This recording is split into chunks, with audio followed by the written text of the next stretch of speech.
Muy buenas tardes. En nombre de Marlene Arenas y Diego Barre, queremos darle la bienvenida a nuestra exposición sobre la gerencia sustentable, en específico origen y evolución del desarrollo sustentable de la unidad 2. Ahora bien, hablemos del origen del concepto del desarrollo sustentable, pero agreguemos un poco de su evolución y de su implementación para el cuidado del planeta. En los años 70, el desarrollo y la conservación estaban en total conflicto. La conservación era entendida como la protección de los recursos naturales y el desarrollo como la explotación de estos recursos. Eran términos contrarios para esa época. En este sentido, se empezó a hablar de un concepto que uniera ambas nociones. Así surgió el desarrollo sustentable. El desarrollo y la conservación ya no eran asuntos por separados, sino dos elementos que deberían buscarse conjuntamente. Para el año 1972, desde Estocolmo, la ONU, se empezó a hablar un poco más del desarrollo sustentable de la siguiente manera, y cito: desde la ignorancia o indiferencia podemos hacer un daño masivo e irreversible al medio ambiente. Por lo contrario, desde el conocimiento y el accionar podemos lograr nosotros y para las generaciones futuras una mejor vida en un ambiente acorde a nuestras necesidades y esperanzas. Un objetivo imprescindible de la humanidad debe ser defender y mejorar el entorno humano para las generaciones presentes y futuras. Bueno, luego, en los años 80, se define el desarrollo sustentable como un sinónimo de sostenible y es un término acuñado desde el informe de Brundtland en 1987, redactado por la ONU por la doctora Harlem Brundtland, que es una de las personas que tenemos en pantalla, y que se llamó originalmente Nuestro Futuro Común. La frase que resume el desarrollo sustentable en el informe siguiente: satisfacer las necesidades de naciones presentes sin comprometer las posibilidades de las del futuro para atender sus propias necesidades. Los tres pilares que se desarrollaron en ese momento para el desarrollo sustentable son la economía, el medio ambiente y la sociedad. La finalidad de su relación es que existía un desarrollo económico y social respetuoso con el medio ambiente, creciendo y desarrollando, son la biología básica del planeta y sus partes. La forma es en la que avanza en un área afectada una con la otra. Los cálculos de crecimiento pueden prever esto y la correcta distribución atraerá una mayor equidad ambiental, social y económica. La sustentabilidad es un balance que deben comenzar por casa, desde nuestra relación puntual con individuos, con el medio ambiente o global. En su origen, como fue definido en el informe para la ONU, el desarrollo sustentable funciona como un concepto lógico, real, concreto y aplicable de un ideal sobre el crecimiento a largo plazo. La base, en cierta manera, es no dañar el medio ambiente a nivel ecológico y no consumir los recursos de forma indiscriminada, sino desde un balance en la relación de los elementos disponibles. La restricción activa sería a partir de las bases de que debemos hacer un uso eficiente de esos recursos, tanto renovables como no renovables. Para que se logren los objetivos existen las reuniones internacionales que continúan con, ciertos análisis de estas definiciones y que a su vez han realizado ciertos estudios en materia, dado que los cambios constantes van afectando a las partes y los desarrollos en áreas como tecnología y la ciencia, que conlleva actualizaciones de la definición de estos tres grandes pirales. Para que realmente se logre implementar el desarrollo que se sostiene en el tiempo, los cambios deben ocurrir tanto a nivel de instituciones, legislación y como de las conductas individuales de cada ser humano. Ahora bien, hablemos de las teorías del desarrollo. Las teorías del desarrollo aparecen después de la Segunda Guerra Mundial, momento en que países colonizados como Asia y África inician su movimiento a la libertad. Las teorías del desarrollo estudian las transformaciones de las estructuras económicas de las sociedades a mediano y a largo plazo. Asimismo, restricciones que bloquean los cambios estructurales en las sociedades tradicionales, designadas también, países subdesarrollados, dependientes, periféricos o emergentes. Las teorías del desarrollo implican una tensión entre la teoría y la historia. Desde el enfoque neoclásico, el desarrollo presume transformar a la sociedad tradicional en una sociedad dinámica, capitalista, centrada en ese sector emprendedor. Lewis sostiene que el desarrollo debe generarse como resultado de una distribución de los ingresos favorables a la clase empresaria del país. En este caso, es esos empresarios capitalistas. Por otra parte, Rostrom crea un modelo económico lineal. Este autor sostiene que las etapas del crecimiento económico de un país, digamos que esté menos desarrollado, deberían ser la sociedad tradicional, que es la de agricultura y de la subsistencia, la creación de las condiciones previas al arranque, el despegue. El despegue es cuando la tasa de inversión supera la tasa de población, el camino a la madurez que se está manejando, que dura entre aproximadamente 60 años, y la etapa de consumo en masas. El periodo inicia cuando se consigue superar los obstáculos al desarrollo de una economía tradicional. Una condición es que la tasa de inversión debe rebasar a la tasa de crecimiento de la población. La propuesta de Rostrom tuvo una gran aceptación entre los economistas neoclásicos porque sus supuestos elogiaban a la teoría del comercio internacional. Los trabajos de la sociología, la historia y la antropología desestiman esa visión idealista y que la describía en ese momento este autor. El enfoque latinoamericano debe estar sobre el desarrollo. Eso lo logró Presby. Se sentó en los cimientos de la teoría económica estructuralista. Este autor negaba que el subdesarrollo construía una etapa normal del desarrollo. Él creía que esto era un resultado de un resagio, estructural del sistema que negaba los beneficios y los salarios disminuían con tendencias por debajo de su ritmo de crecimiento. La teoría económica estructuralista se encontraba dividida en dos áreas, el centro y la periferia, ligados en una relación macroeconómica. La teoría de la CEPAL tiene contradicciones muy claras. Menciona que para contrarrestar el intercambio desigual es necesario aumentar la productividad e impulsar una legislación social que robustezca las instituciones sindicales y eleve, gradualmente el tema salarial. Estas acciones traerán consigo condiciones estructurales, de productividad y sociales de legislación e instituciones para equilibrar el centro y la periferia. Otra teoría que podemos destacar es la teoría de la dependencia y del paradigma marxista. Nace frente a la visión del modelo del desarrollo de la CEPAL, como su nombre lo indica, incorporaba pensamientos marxistas. La década de los 80 fue nutrida por aportaciones a la teoría de la regulación, en este momento en Francia. Esto interpreta la crisis del capitalismo para lo que en ese momento pensaba la economía norteamericana. Esto en relación a la deuda externa de un país como alternativa de desarrollo. Más tarde, en Washington, se retoma la tesis neoclásica de los años 40 acerca de las ventajas competitivas del comercio internacional. Esto señala que países con menor productividad se benefician de los países con mayor productividad a través del intercambio comercial. No obstante, Presby refuta esto y demuestra lo contrario. El consenso de Washington diseña una propuesta sistemática de políticas públicas, las cuales consisten en lo siguiente: integración de los países periféricos al mercado mundial, la desregularización y la liberación comercial y el retiro del Estado en la economía y en las sociedades. Las políticas neoliberales representaron un cambio para la nación que fueron orilladas a iniciar políticas de liberación económica.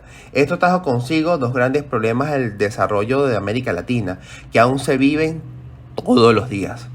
Es decir, la situación de estancamiento y de pobreza aumentó en un 20 a 30%.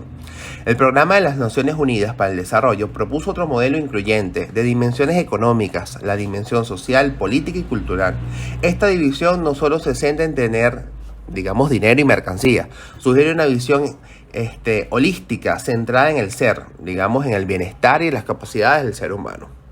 profundizando en el concepto del desarrollo sustentable. Y llegamos a nuestro gran amigo, que tiene sus raíces en la crítica en el desarrollo económico general.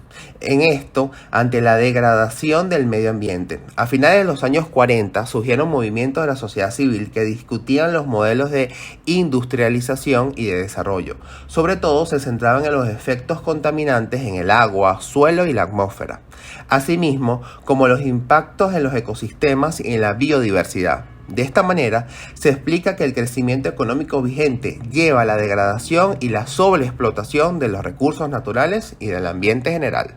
Para finalizar, debemos recordar que el desarrollo sustentable propone tres ejes analíticos: un desarrollo comprometido con la satisfacción de las necesidades que generan a la humanidad presente, un desarrollo respetuoso del medio ambiente y un desarrollo que no comprometa los derechos nacionales futuros. Esto lo dijo Garza en el 2010. Muchísimas gracias. Muy buenas tardes a todos. En nombre de Eugenio Vargas y mi persona Fernando Rojas, vengo a comentarles sobre el origen y la evolución del desarrollo sustentable. En principio, vamos a comentar sobre el desarrollo humano y las teorías que lo sustentan. Desarrollo humano como concepto surge en la década de los 90. Tiene sus raíces en la preocupación que despiertan las críticas al enfoque economicista enfocado en la CEPAL de los estudios de desarrollo y en la búsqueda por integrar en el análisis los aspectos sociales de la población. El desarrollo humano es un sistema que va del establecimiento de satisfactores a la satisfacción histórica de una comunidad. Es por ello que el desarrollo humano se mide por niveles de salud, niveles de educación, niveles de empleo o de ingresos, pero también se visualiza desde las espacialidades, es decir, desde la infraestructura, también desde los hábitos, que son las disposiciones estéticas, expresivas, éticas y tecnológicas, y las capacidades, que son las habilidades y los conocimientos. Los puntos focales del desarrollo humano son lograr equidad, justicia y, en último fin, la libertad.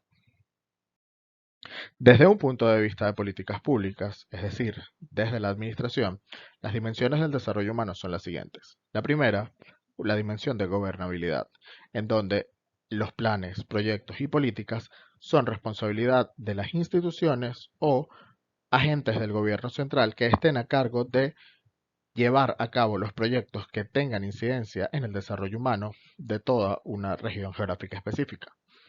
A segundo nivel está la dimensión del autogobierno. En esta dimensión no es una autoridad central quien está encargada de realizar o de proyectar actos o proyectos que incidan directamente con el desarrollo de una comunidad, sino que es la propia comunidad, mediante su gobierno local, quien autogestiona y autoadministra sus recursos. Y, por último, está una tercera dimensión, que es la dimensión de la gobernanza, en donde tanto las autoridades locales, es decir, la sociedad, los grupos organizados de personas y el gobierno, cogestionan y coadministran tanto recursos como proyectos para así lograr una mayor calidad y un mayor desarrollo en términos de calidad de vida, bienestar y salud, que es lo que en última instancia estudia y desea el desarrollo humano. Los marcos teóricos que explican el desarrollo humano son los siguientes. En principio, la teoría de calidad de vida, que propone que la calidad de vida es propiedad de las personas, es decir, son las personas que experimentan las situaciones y condiciones de sus ambientes quienes interpretan y valoran los aspectos de su entorno. En segundo lugar, la teoría del bienestar subjetivo, en donde este último es expresado por las discrepancias entre lo que uno tiene ahora y lo que o tienen los demás o lo que se espera tener. Es decir, surge del contraste entre lo que uno espera y lo que existe en la realidad. Y por último, en las teorías de representaciones sociales, que son teorías de sentido común que permiten describir, clasificar y explicar los fenómenos de las realidades cotidianas para que las personas puedan atravesarlos sin mayores contratiempos. Del mismo modo, Amartya Sen tiene una aproximación más novedosa, en donde se incluye al desarrollo humano un proceso de expansión de libertades reales. Es decir, se entiende que para que el desarrollo humano sea efectivamente real, las libertades deben extenderse. La libertad real está representada por la capacidad de la persona para conseguir varias combinaciones alternativas de funcionamientos que permiten a estas personas en los entornos sociales, económicos, culturales y políticos en los que se encuentren realizar cosas valiosas para ellos y sus familias. Es decir, el desarrollo no debe medirse con otro indicador que no sea el aumento de las libertades del individuo. Para medir el desarrollo humano actualmente se utilizan, entre otros indicadores, estos dos que son los más importantes. El índice de desarrollo humano, que está configurado por un subíndice de salud, un subíndice de educación y un subíndice de ingreso per cápita que mide el nivel de salud que tiene una población, el nivel de formación y el nivel de ingresos. Y el índice de Gini, que mide el nivel de desigualdad de una población. Como reflexión final para esta parte del desarrollo humano, podríamos decir que el modelo de desarrollo humano está limitado por el confort que supone una alta calidad de vida y bienestar subjetivo sin considerar las necesidades de especies futuras, como lo plantea el desarrollo sustentable, que será nuestra siguiente aproximación. Esto de acuerdo a Carreón 2017. Ahora abordaremos lo relativo al ecodesarrollo y los enfoques conceptuales del desarrollo sustentable. Ecodesarrollo es un concepto que surge de la unificación de las palabras medio ambiente y desarrollo. En este concepto, considerando datos ecológicos, culturales y necesidades inmediatas, se pretende dar una respuesta a cómo satisfacer las necesidades de la generación presente sin comprometer la capacidad de las generaciones futuras para satisfacer sus propias necesidades. Bajo estas palabras se asoma el concepto de ecodesarrollo o desarrollo sustentable. Del mismo modo, este concepto nació de un largo proceso histórico en el que la sociedad y la clase política tomaron conciencia de que había un fallo en la operatividad del modelo económico actual, ya que lograr crecimiento económico sostenido en un marco de recursos finitos es una utopía, es decir, es algo que es prácticamente imposible de alcanzar. Es por tanto que el concepto de ecodesarrollo hace énfasis en satisfacer las necesidades del presente sin comprometer a las necesidades del futuro. El desarrollo sustentable se ve influenciado por dos imperativos fundamentales, el imperativo economicista y el imperativo ecológico. El imperativo economicista se sustenta en un punto de vista fundamentalmente antropocéntrico, donde la naturaleza es vista como un instrumento en beneficio del hombre, es decir, para ser explotada y mejorar la calidad material de la vida humana. Esto sin considerar la escasez de recursos, cobrando más importancia a la tecnología y la información.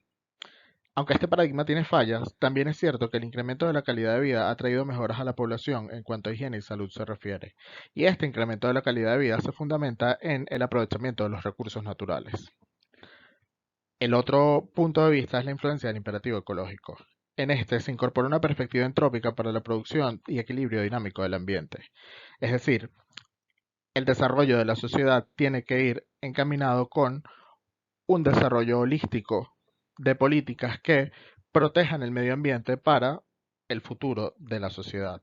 Es por tanto que los recursos naturales tienen un valor que es independiente del uso instrumental o el valor que los seres humanos le den, siendo el punto de atención principal la conservación de los recursos y no el agotamiento de los mismos. En final, los enfoques para el desarrollo sostenible en el sistema político vienen dados por el debate que existe entre ambos imperativos. Es decir, el diseño y la operacionalización de instrumentos de política económica y de políticas públicas tiene que ir de la mano con un punto de equilibrio entre el imperativo economicista y la influencia del imperativo económico, en donde ciencia, política y sociedad se unan para lograr establecer una vinculación científico-político-social que contribuya con el logro de los cambios sociales que se comprometan con la contribución del cambio en las estructuras cognitivas de la sociedad para que podamos desarrollar más y mejores acciones de sustentabilidad y que por tanto nos va a permitir garantizar una tasa de crecimiento y de bienestar elevada tanto para el presente como para el futuro. Buenas tardes, seguimos con nuestra presentación de la Unidad 1, Origen y Evolución del Desarrollo Sustentable. A continuación, Rosy Moreno y Johnny Blanco les presentan el punto 5, Sustentabilidad Ecológica, Economía Ambiental y Economía Ecológica, y más adelante el punto 6, Sustentabilidad Social, factores que la determinan. La sostenibilidad ecológica significa que, sobre la base de una perspectiva a largo plazo, conservamos la productividad de las aguas, el suelo y el ecosistema, y reducimos nuestro impacto en el medio ambiente natural y la salud de las personas a un nivel que el medio ambiente natural y la humanidad pueden manejar. El concepto de sostenibilidad ecológica está estrechamente relacionado con la pérdida o reducción de las funciones ecológicas. Las funciones ecológicas son los procesos básicos del ecosistema que garantizan la continuidad en el tiempo de los servicios ecológicos que proporcionan los recursos naturales como el suelo, el agua, la biodiversidad y la atmósfera, y que determinan la calidad de vida humana. En particular, algunas de las funciones ecológicas de interés para el mantenimiento de condiciones equilibradas en los ecosistemas urbanos son la capacidad de absorber el dióxido de carbono, la capacidad de fijar la energía solar en forma de energía química y transformarla en alimentos, la descomposición de la materia orgánica, el reciclado de nutrientes, el control del equilibrio de las poblaciones animales y vegetales, la absorción, retención y distribución de los flujos de agua de lluvia y la posibilidad de desarrollar ciclos biogeoquímicos e hidrológicos. El auge de los medios sustentables es un estudio internacional financiado por Microsoft sobre el comportamiento ecológico de los consumidores y cómo esto ha redefinido la estrategia ambiental de las empresas para impulsar su crecimiento junto con un marketing efectivo y genuino. En ese estudio se nos dice que la sustentabilidad ha pasado de ser un asunto marginal y propio de proyectos de nicho a ocupar un lugar entre los temas tratados por los directivos y los consejos de administración de empresas en lo que respecta a propósito corporativo, crecimiento y estrategias futuras. Por lo tanto, la sustentabilidad ecológica está estrechamente relacionada con la pérdida o reducción de las funciones ecológicas. Ahora bien, ¿por qué es importante el tema de sustentabilidad ecológica? ¿Por qué consideraríamos que todos deben tener una conciencia ambiental? Quizá la respuesta la encontramos con los autores Bontemps y Gilles, autores que describen en la introducción de su libro Economía del Ambiente que los 20 años que median entre la primera conferencia mundial sobre el ambiente en Estocolmo 1972 y la de Río de Janeiro en 1992 marcaron sin duda la toma de conciencia general respecto al ambiente y las amenazas que se ciernen sobre él. La acumulación y la magnitud de diversas catástrofes ambientales, cuyas causas directas fueron las deficiencias existentes o el mismo funcionamiento del sistema de producción, favorecieron dicha toma de conciencia.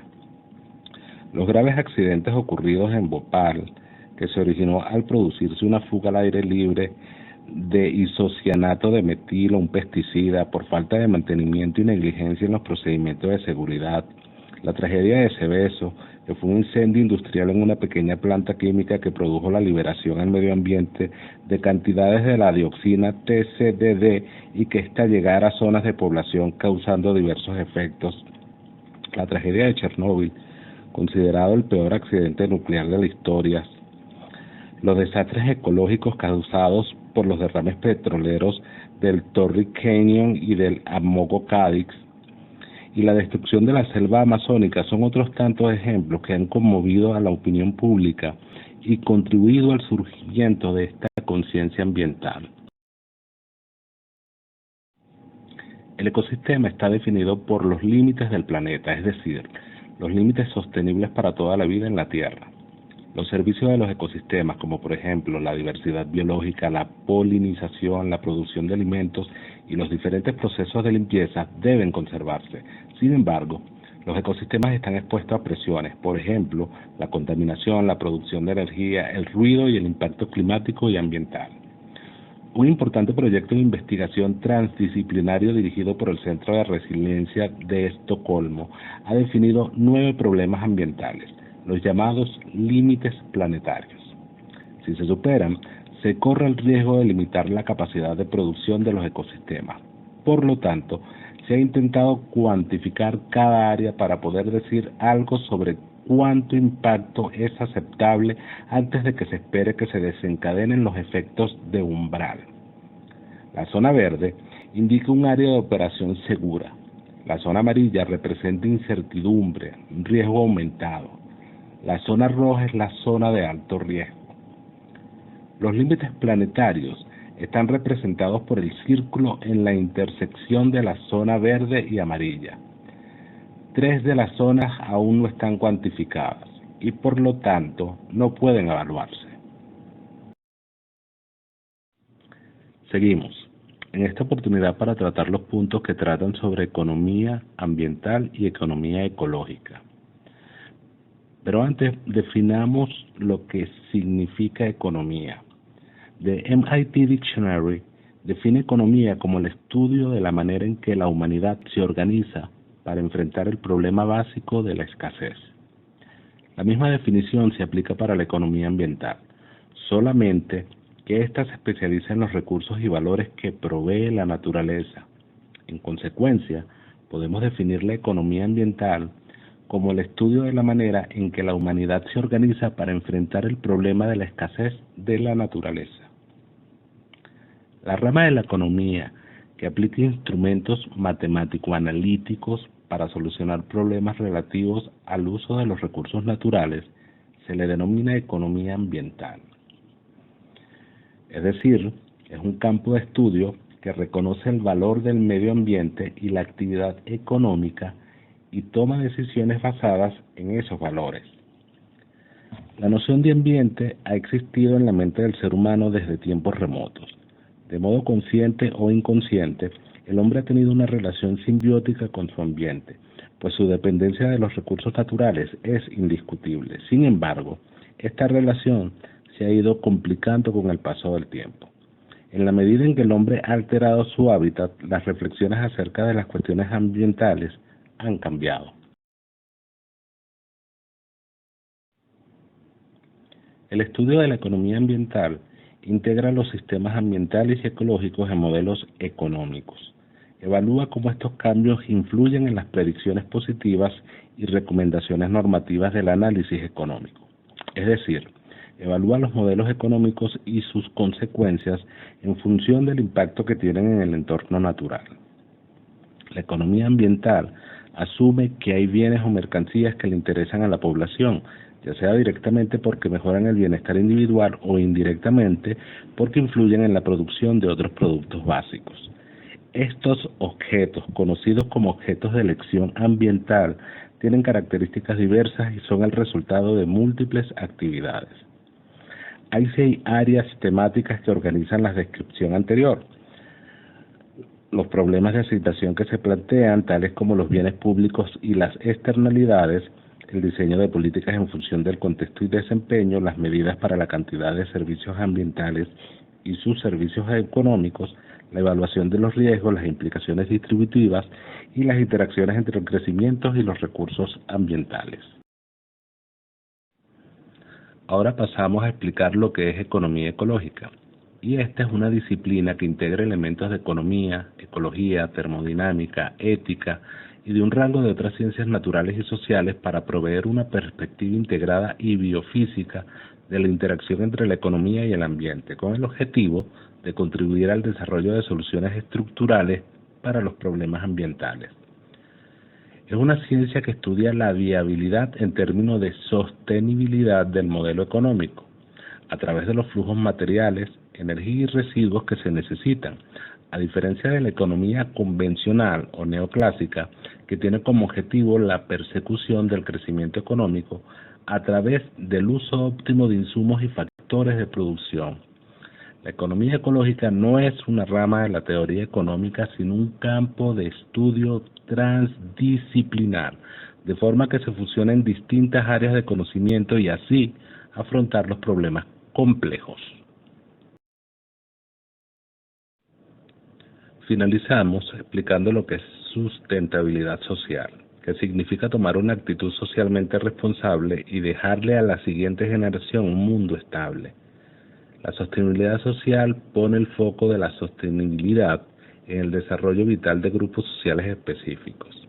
Los factores que la determinan es promover el ejercicio responsable de la libertad humana, adoptar valores que generen comportamientos armónicos con la naturaleza y entre los seres humanos, mantener un adecuado nivel de vida en la población, mantener niveles satisfactorios de educación, capacitación y concientización, garantizar una situación de equidad entre el hombre y la mujer, facilitar la creación y diversidad cultural, promover solidaridad entre personas y comunidades, garantizar espacios laborales dignos y estables.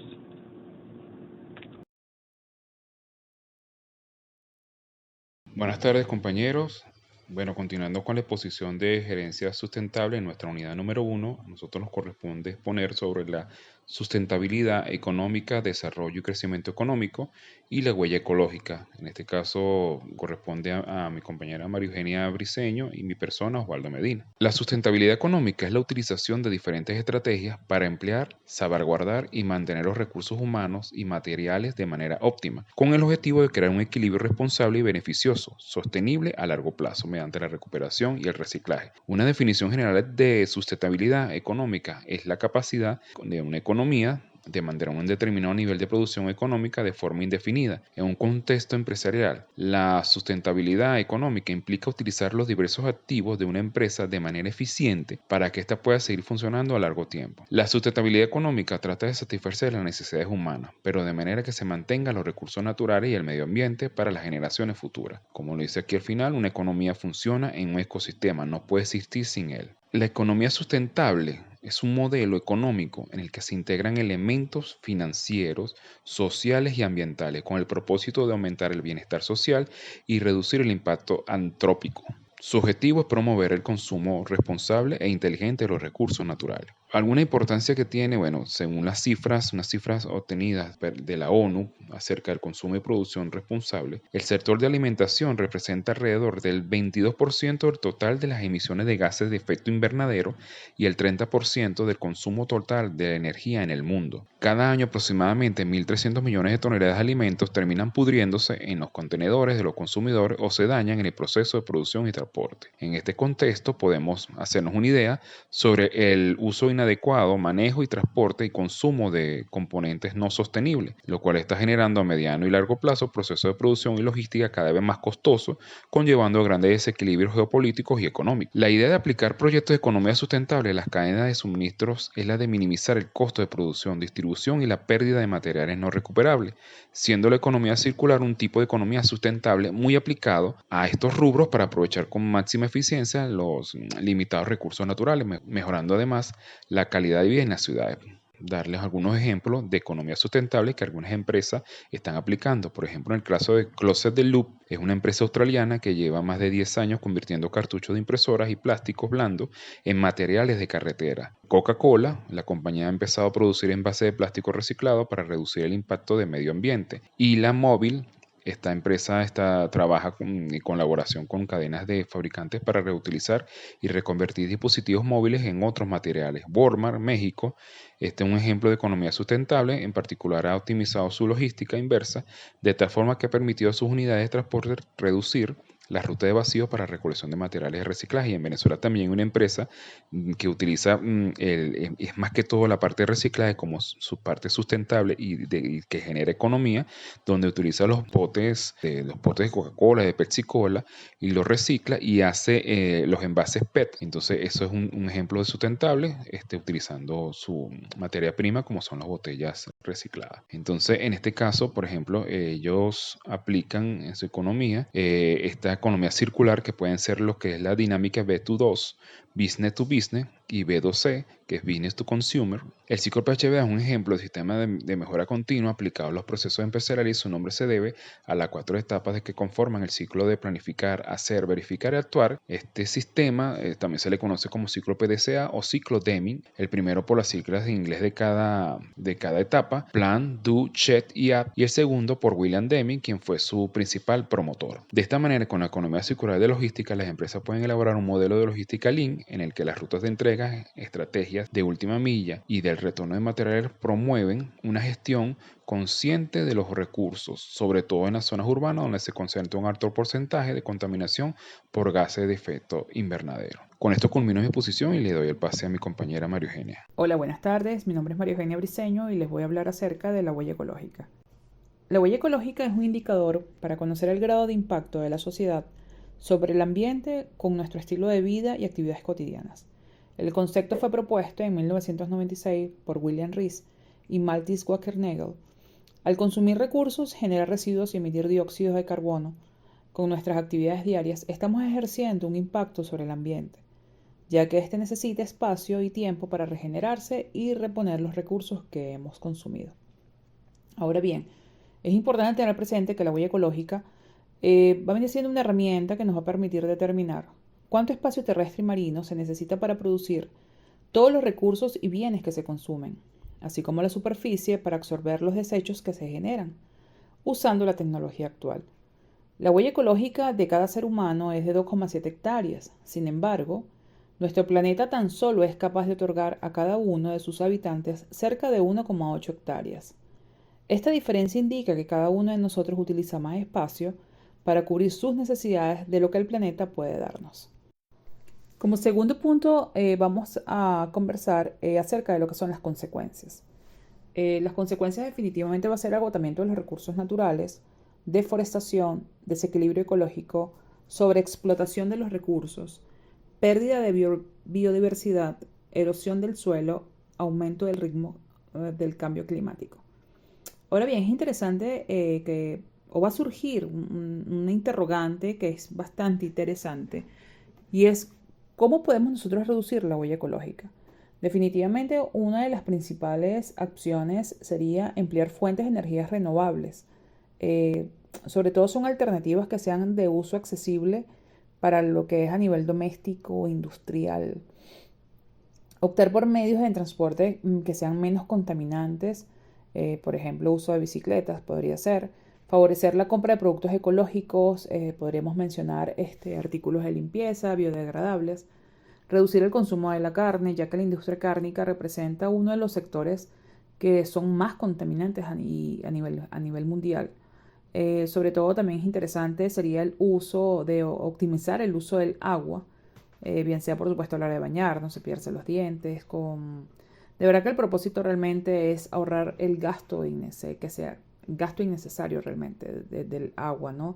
Aprender a reciclar para disminuir la contaminación del aire y del agua, y hoy día pues que ya se palpa un poco más de cerca, bueno, es el separar lo que es la basura, a lo mejor dependiendo de lo que son sus materiales, según su clasificación, ¿no?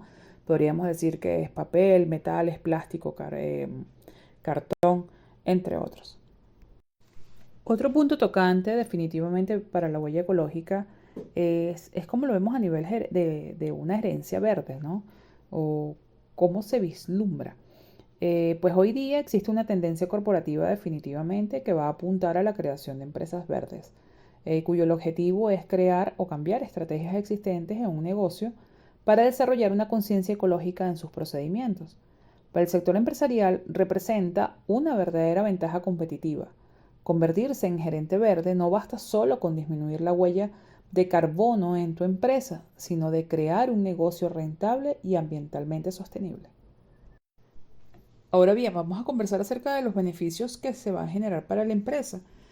Podría resumir los siguientes: disminución de gastos con el ahorro de recursos y materiales, captación de nuevos clientes, los consumidores verdes, fortalecimiento de los clientes habituales, incremento de los precios de algunos productos que se ofrecen por ser ecológicamente sustentables, proyectar definitivamente a la empresa una mejor imagen, y se van a lograr pues a nivel económico se van a lograr deducciones de impuestos definitivo por abocarse pues a lo que es el tema de la responsabilidad social y empresarial.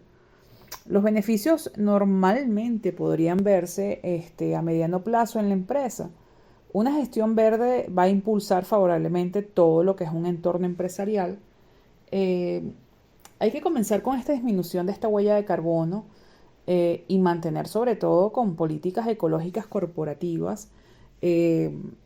Yo siento que la adopción de estas medidas con eficiencia definitivamente ecológica van a influir en el mediano y largo plazo en lo que es en la rentabilidad de las empresas, ¿no? Reduciendo costos, como lo comenté, captando clientes nuevos.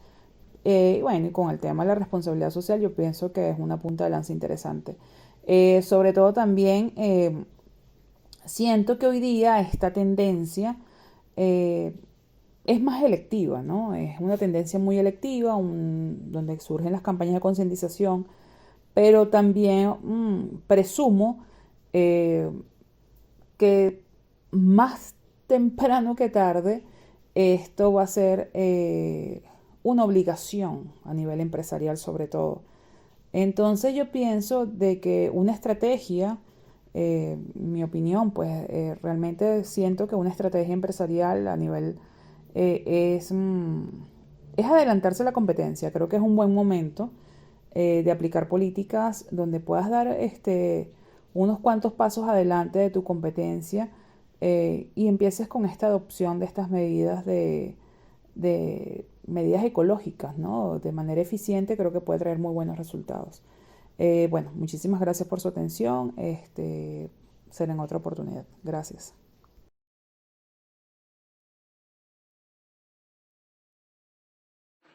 En cuanto a la evolución del desarrollo sustentable desde Estocolmo de 1972 hasta la actualidad, debemos tener en cuenta que las repercusiones ambientales no conocen de fronteras ni nacionalidades. Todos estos acuerdos se lograron gracias a la cooperación internacional.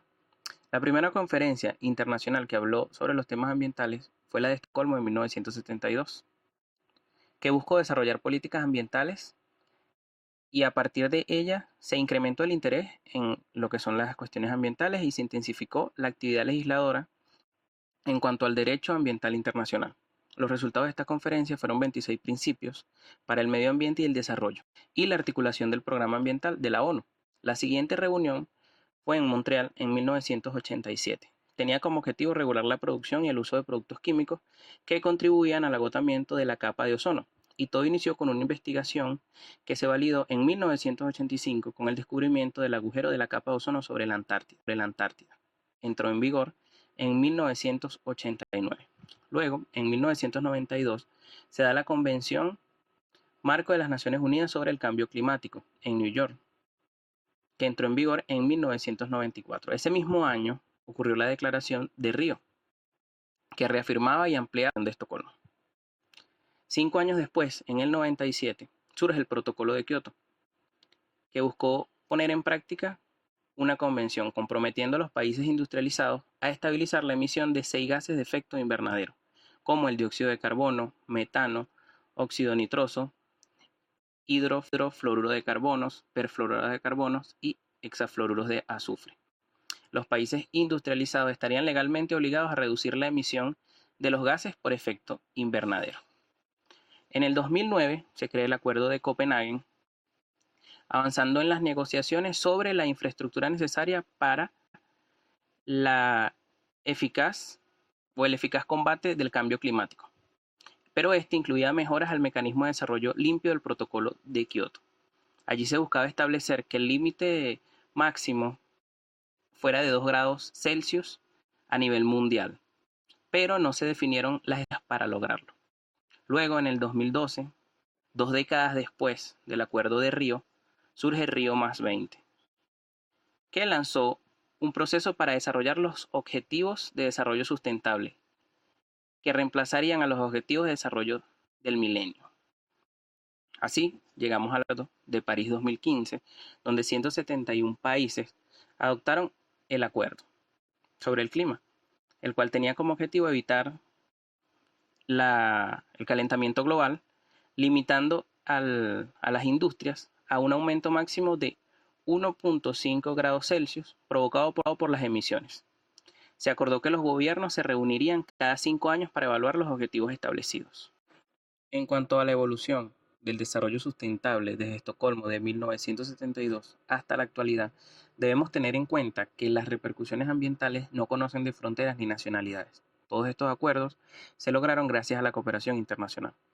La primera conferencia internacional que habló sobre los temas ambientales fue la de Estocolmo en 1972, que buscó desarrollar políticas ambientales y a partir de ella se incrementó el interés en lo que son las cuestiones ambientales y se intensificó la actividad legisladora en cuanto al derecho ambiental internacional. Los resultados de esta conferencia fueron 26 principios para el medio ambiente y el desarrollo y la articulación del programa ambiental de la ONU. La siguiente reunión fue en Montreal en 1987. Tenía como objetivo regular la producción y el uso de productos químicos que contribuían al agotamiento de la capa de ozono, y todo inició con una investigación que se validó en 1985 con el descubrimiento del agujero de la capa de ozono sobre la Antártida. Entró en vigor en 1989. Luego, en 1992, se da la Convención Marco de las Naciones Unidas sobre el Cambio Climático en New York, que entró en vigor en 1994. Ese mismo año ocurrió la Declaración de Río, que reafirmaba y ampliaba de Estocolmo. 5 años después, en el 97, surge el Protocolo de Kioto, que buscó poner en práctica una convención comprometiendo a los países industrializados a estabilizar la emisión de 6 gases de efecto invernadero, como el dióxido de carbono, metano, óxido nitroso, hidrofluoruro de carbonos, perfluoruro de carbonos y hexafluoruros de azufre. Los países industrializados estarían legalmente obligados a reducir la emisión de los gases por efecto invernadero. En el 2009 se crea el Acuerdo de Copenhague, avanzando en las negociaciones sobre la infraestructura necesaria para el eficaz combate del cambio climático. Pero este incluía mejoras al mecanismo de desarrollo limpio del Protocolo de Kioto. Allí se buscaba establecer que el límite máximo fuera de 2 grados Celsius a nivel mundial, pero no se definieron las etapas para lograrlo. Luego, en el 2012, 2 décadas después del Acuerdo de Río, surge Río +20, que lanzó un proceso para desarrollar los Objetivos de Desarrollo Sustentable, que reemplazarían a los Objetivos de Desarrollo del Milenio. Así, llegamos al Acuerdo de París 2015, donde 171 países adoptaron el Acuerdo sobre el clima, el cual tenía como objetivo evitar el calentamiento global, limitando a las industrias a un aumento máximo de 1.5 grados Celsius provocado por las emisiones. Se acordó que los gobiernos se reunirían cada 5 años para evaluar los objetivos establecidos. En cuanto a los acuerdos globales, recordemos que estos convenios se desarrollan generalmente en asuntos ambientales, tan diversos como cambio climático, biodiversidad y ecosistema, desarrollo sostenible, protección de océanos, gestión de residuos y sustancias químicas peligrosas. Puedo mencionarles el Convenio de Basilea sobre el control transfronterizo y la eliminación de los residuos peligrosos.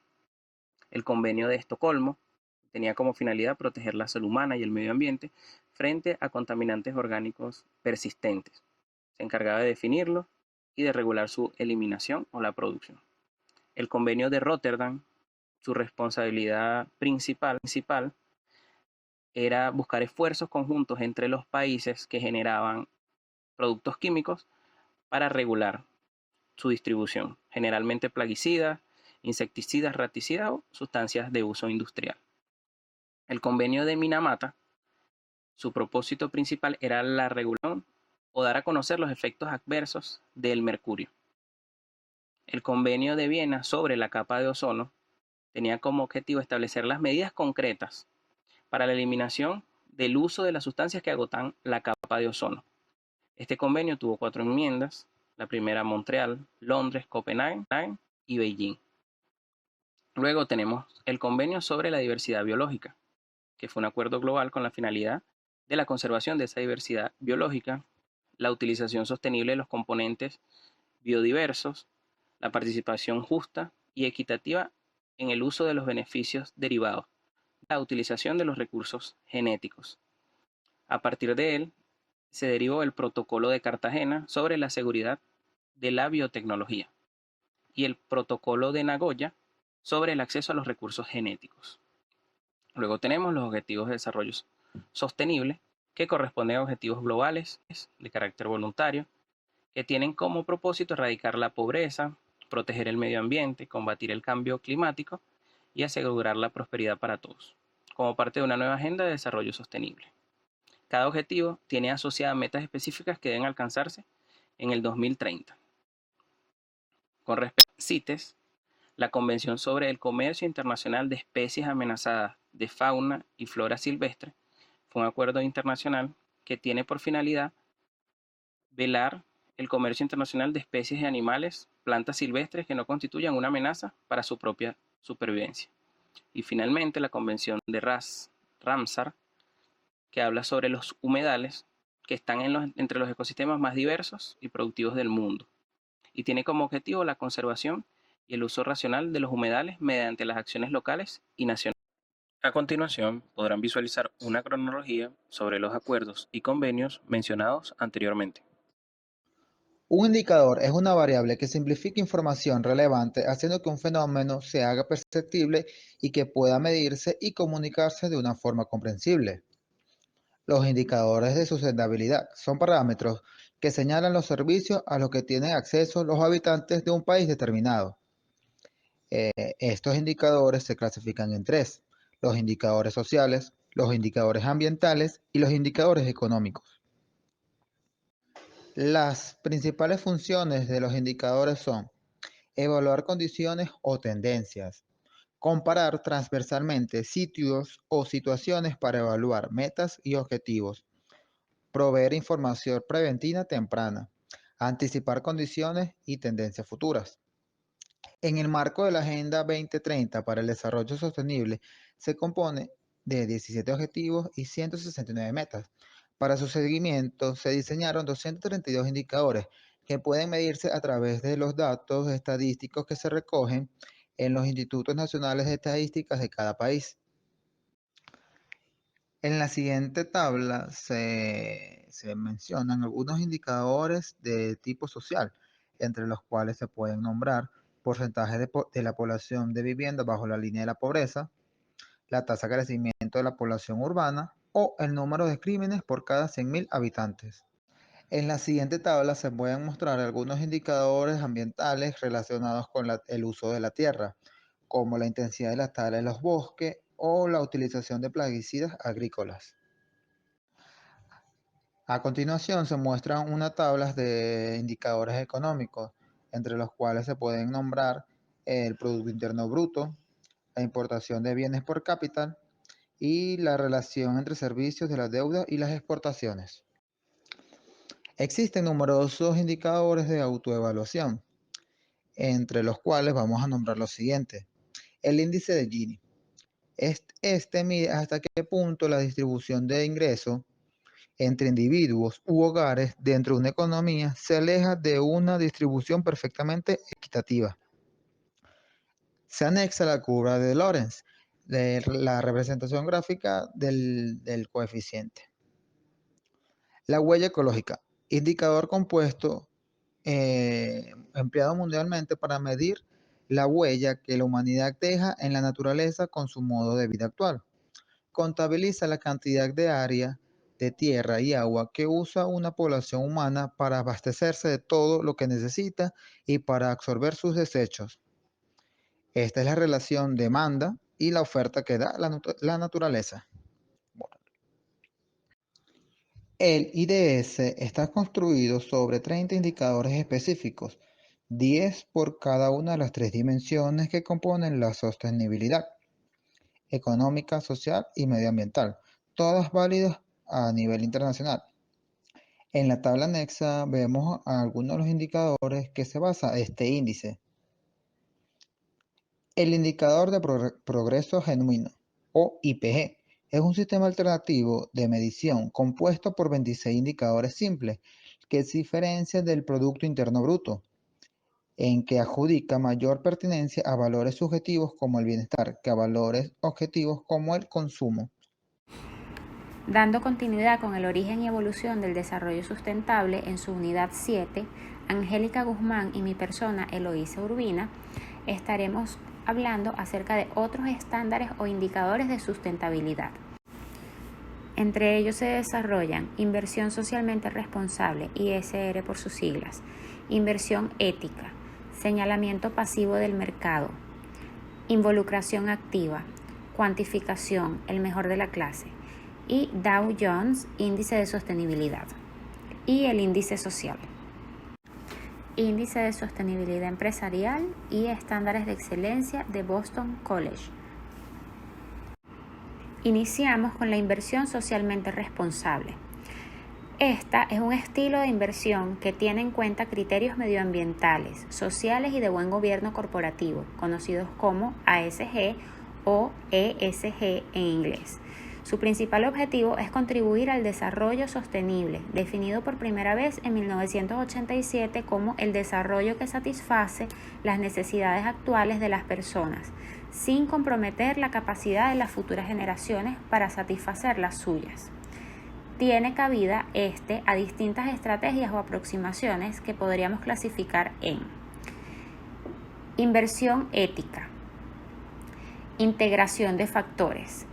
Estos son criterios medioambientales y sociales y se trata de tener en cuenta criterios ASG en la estimación de los beneficios o capacidad de pago futura de una empresa. De esta manera, a igualdad de condiciones, el gestor elegirá la acción si es renta variable o el bono si es renta fija que mejor valoración tenga en materia de ASG. Voto. Solo en renta variable e involucración. Colaborar de manera proactiva con las empresas o gobiernos en los que se invierte para provocar y fomentar mejoras en aspectos de ASG. Algunos ejemplos pueden ser el fomento de inversiones para reducir los gases contaminantes o la aplicación de mejores prácticas retributivas a largo plazo a los directivos. En el cumplimiento de tratados internacionales se evita la inversión en aquellas empresas o gobiernos que incumplan con normativas o tratados internacionales. El más popular es el Pacto Global de las Naciones Unidas, que se compone de 10 principios agrupados en 4 grandes bloques: derechos humanos, ámbito laboral, medio ambiente y anticorrupción. Por ejemplo, se podría excluir una empresa o gobierno si realiza explotación laboral a menores.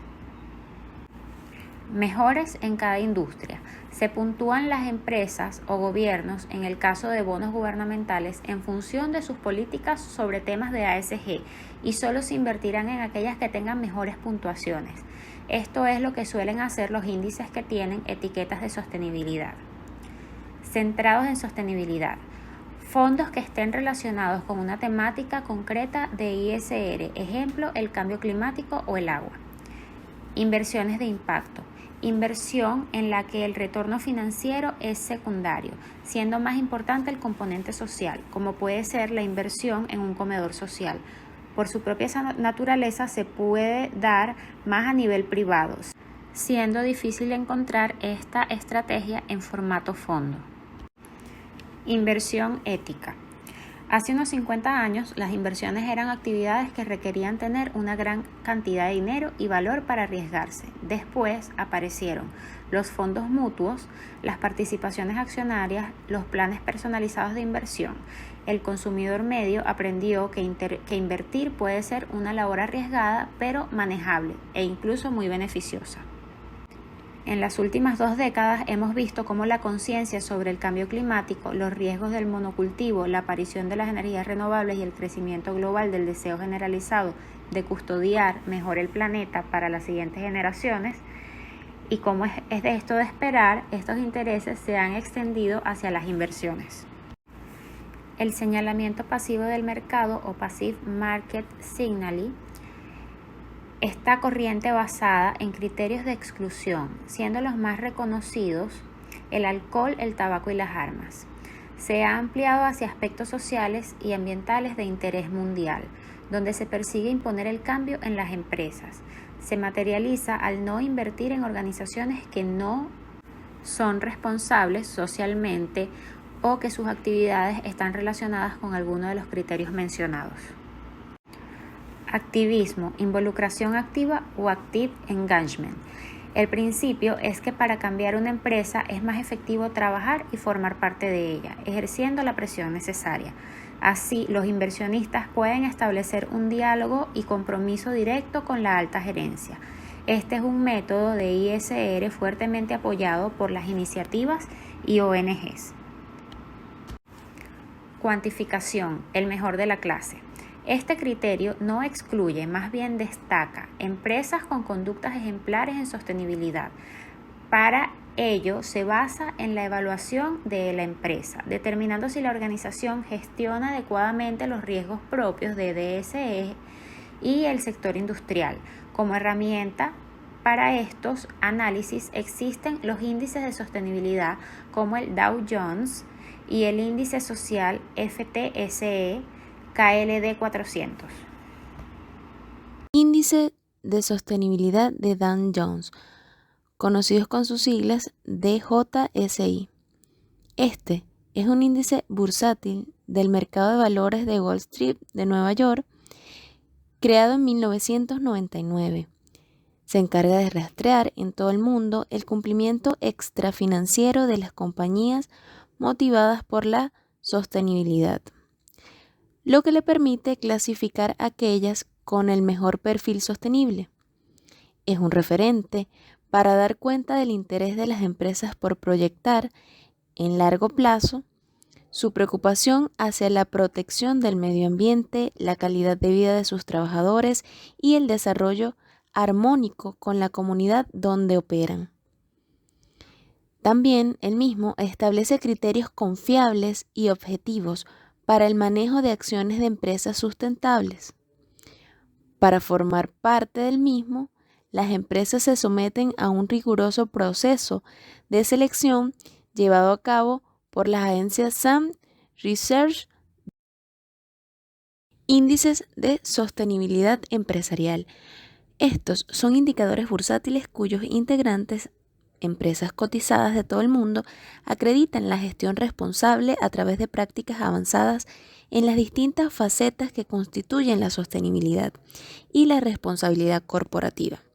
Una vez superado un riguroso proceso de análisis y selección, estos índices incorporan únicamente a aquellas sociedades que toman decisiones no solo basadas en criterios financieros, sino también sociales y medioambientales. Existe una guía para la sostenibilidad corporativa del programa Global Compact y la ONU afirma que una empresa debe asegurar 5 aspectos para ser sostenible. El primero, actuar de manera responsable conforme a los principios universales. Segundo, dinamizar acciones que apoyen a la sociedad. Tercero, comprometerse con la sostenibilidad de los cimientos de una empresa al nivel más elevado. Cuarto, publicar informes anuales de tus logros y esfuerzos. Quinto, alentar una implicación de las comunidades locales de las que forman parte. Estos índices se han convertido en una referencia para numerosas empresas, conscientes de la importancia de la responsabilidad social corporativa y también son tenidos en cuenta por inversores institucionales que, entre sus criterios de inversión, valoran aquellas compañías que incorporan este tipo de políticas que combinan el éxito económico con el desarrollo sostenible. Boston College, bajo el sello Boston Educa, nos permite ser parte de un moderno sistema de gestión educacional, el cual utiliza la centralización y sistematización de los procesos administrativos y pedagógicos para fortalecer e impulsar lo que es la calidad educativa, permitiendo el mejoramiento continuo de los resultados de aprendizaje, con el acompañamiento de expertos en diversas disciplinas académicas y de gestión. Se realizan actividades de diagnóstico y evaluación permanentes, orientadas a la implementación de un modelo pedagógico centrado en alcanzar los más altos estándares de desempeño a través de la capacitación y soporte permanente, tanto a los docentes como al equipo directivo del colegio. Este modelo pedagógico busca la excelencia académica a través de la innovación y del uso de metodologías de diferenciación en las prácticas educativas, adaptando la forma a la necesidad y logrando en los estudiantes el desarrollo del pensamiento crítico y superior, respondiendo tanto a los requerimientos de la actualidad como a los desafíos que enfrentarán sus estudiantes en un futuro. Otros indicadores de sustentabilidad a los que podemos hacer mención serían índices de bienestares económicos sostenibles, índices de desarrollo humano con las siglas IDH, índices de sostenibilidad ambiental con las siglas ISA, índices de desempeño ambiental con las siglas EPI, índices globales de economía verde con las siglas GGE, huella ecológica con las siglas HE, índice de planeta vivo, huella de carbono y huella hídrica.